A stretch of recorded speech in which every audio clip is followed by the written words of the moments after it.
팽팽한 경기 양상에서 언제 역전을 당할지 모르는 분위기에서 후반 교체로 들어온 한국 선수가 2분 만에 두 골을 몰아넣어버리자 이 장면을 본 현지 축구 팬들은 경악을 금치 못하고 있습니다.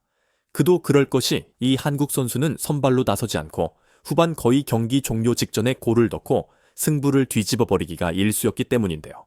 현지 축구 팬들은 매번 후반에 들어와 골을 넣는 저 선수가 한국 대표팀에서 후보라니 정말 믿기지 않는다고 말하면서 선발도 아니고 후반에 들어와 경기를 결정짓는 저 집중력은 도대체 어디서 나오는 것이냐며 혀를 내두르는 것이 사실입니다. 경기가 거의 끝나갈 무렵 혜성처럼 나타나 경기를 몇 분 만에 결정지어버리는 한국 선수의 맹활약 축구에 신이 자세히 알아보겠습니다. 벨기에 주필러 리그의 KRC 헨크는 31일 벨기에 겐크의 세계카 아레나에서 열린 2024-2025 시즌 벨기에 주필러 리그 챔피언스 플레이오프 1라운드 경기에서 헨트와 맞대결을 펼쳤습니다. 이날 승리로 겐크는 승점 37을 확보하며 선두 자리를 굳건히 지켰는데요. 2위 클리프 브리어는 승점 33점으로 격차는 4점으로 벌어진 상태입니다. 벨기에 주필러 리그는 정규리그 상위 6개 팀이 챔피언십 그룹에 진출해 기존 승점의 절반을 승계한 뒤 우승을 향한 경쟁을 벌이는 독특한 시스템으로 운영됩니다. 그래서 챔피언스 플레이오프에서 맞붙는 팀들은 상위 6개 팀으로 모두가 리그에서 좋은 성적을 거둔 팀들이기에 단 한 경기도 만만한 경기가 없다고 할 정도인데요. 이런 리그의 분위기를 반영하듯 경기가 시작되자 양 팀은 팽팽한 공방전을 이어가며 한치의 양보도 없이 상대 골문을 노리기 시작해 전반전이 거의 끝나갈 무렵까지 0대0의 균형을 어느 팀도 무너뜨리지 못하며 헨크 홈팬들을 답답하게 만들었습니다.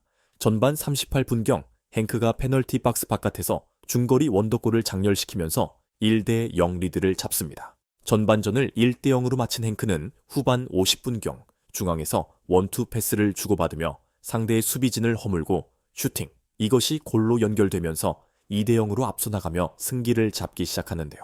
그러나 순식간에 0대2로 뒤지기 시작한 상대팀인 헨트는 추격골을 만들기 위해 수비 라인을 최대한 끌어올려 헨크를 강하게 압박하며 결정적 찬스들을 만들어내기 시작하자 이 장면을 본 헨크 홈팬들은 손에 땀을 쥐고 경기를 지켜봐야만 했습니다. 이 순간 헨크 팬들은 여기서 만약 추격골이 터져 2대1이 된다면 경기의 주도권을 상대에게 넘겨주게 될 것이라고 염려하면서 이 분위기를 바꾸고 상대의 추격 의지를 완전히 꺾어버리는 쐐기골이 필요하다.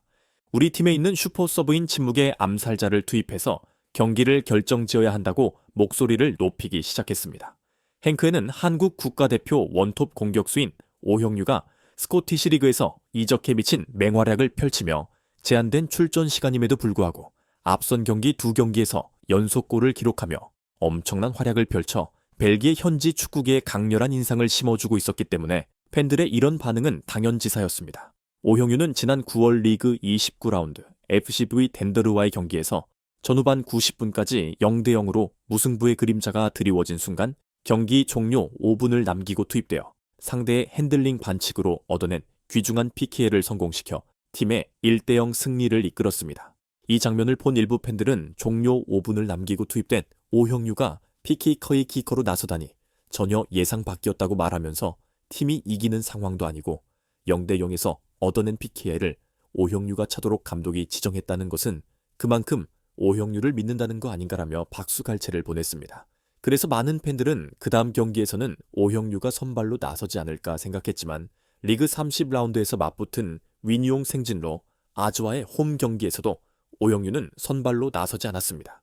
이 경기에서도 헨크는 후반 69분에 한 골을 넣어일대 연기라는 불안한 리드를 이어가는 상황이었는데요. 경기 종료 10분을 남겨놓고 상황이 여의치 않자 헨크는 경기 종료 9분을 남기고 오형유를 또 다시 투입합니다. 오형유는 투입된 지 단 2분 만에 역습 상황에서 동료의 패스를 이어받아 논스톱으로 방향만 바꾸는 감각적인 슈팅으로 상대 골망을 가르면서 2대5를 만들고 종료 1분 전에 상대에게 실점을 허용하면서 결국 오형유가 기록한 이 골이 팀의 승리를 가져오는 결승골이 되는데요.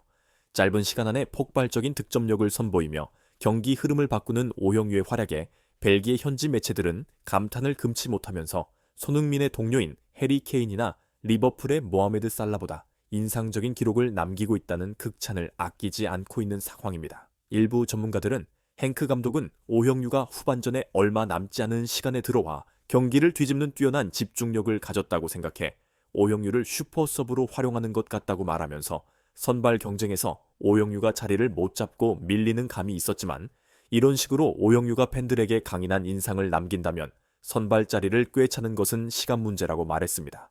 행크의 핑크 감독은 시즌 전반기 중 오형유를 조커로만 활용할 수밖에 없는 상황에 대해 전술상 원톱 체제를 고수하다 보니 그의 잠재력을 100% 끌어내지 못하는 것이 안타깝다고 밝히기도 했습니다. 현재 행크의 원톱은 나이지리아 국가대표 출신인 아로코 다레로 이번 시즌 리그 30경기에서 18골을 터뜨리며 득점 선두를 달리고 있고 컵 대회까지 포함하면 20골이라 유러핑 리그로의 이적 가능성이 높은 선수라.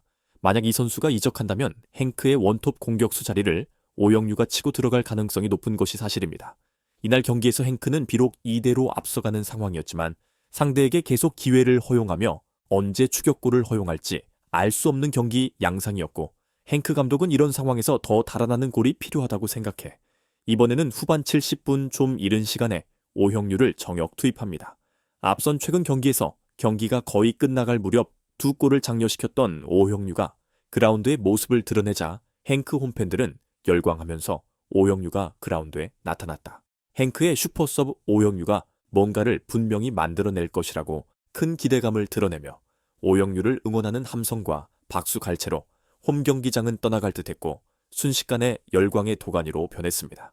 아니나 다를까 오형유는 후반 80분경 행크의 파트리크 후로소브스키가 크로스를 터치하는 과정에서 공이 약간 옆으로 흐르고 이것을 본 오형유가 쇄도하면서 논스톱으로 슈팅 그대로 상대 골망을 가르면서 3대0을 만들어버립니다. 이 장면을 본 행크 홈팬들은 미쳐 날뛰면서 이게 정말 실화냐라며 저렇게 잘하는 선수가 한국 대표팀에서 후보이고 행크에서도 선발로 나서지 못한다니 정말 말이 안 된다며 오형유의 인상적인 활약에 극찬을 아끼지 않았습니다. 하지만 이것으로 끝난 게 아니었습니다. 오형유는 골을 기록하고 불과 3분 뒤 상대 공격을 끊어낸 공이 자신에게 오자 이 공을 드리블을 치며 약 40여 미터를 단독으로 질주, 상대 페널티 근방에 와서 첫 번째 골을 어시스트한 후로소브스키에게 패스, 이것을 다시 오형유에게 리턴을 준 것을 그대로 슈팅에 골망을 가르면서 두 번째 골을 완성시킵니다. 이 장면을 본 일부 전문가들은 오형유에게 패스를 받은 후로소브스키가 슈팅을 해도 되는 상황인데 더 나은 위치에서 쇄도하는 오형유에게 빠른 땅볼 크로스를 한 매우 이타적인 플레이가 돋보였다고 말하면서 오형유가 팀 동료들에게 확실하게 실력을 인정받고 있는 장면이다 라고 분석했습니다. 행크는 오형유의 맹활약 덕분에 4대0으로 대승을 거두며 승점을 3점 가져오고 1위를 질주하게 되었는데요. 몇몇 팬들은 골 결정력이 행크로 이적한 후 더욱 좋아진 것 같다고 말하면서 대한민국 대표팀 원톱의 고민을 오형유가 덜어줄 수 있을 것 같다. 대표팀에서도 오형유를 적극적으로 선발로 기용해야 할 것이라고 목소리를 높여 또 다른 많은 팬들의 큰 공감을 얻었습니다. 구독 및 멤버십 가입은 매일 더 나은 영상 제작 열정을 타오르게 합니다. 이상 축구의 신이었습니다.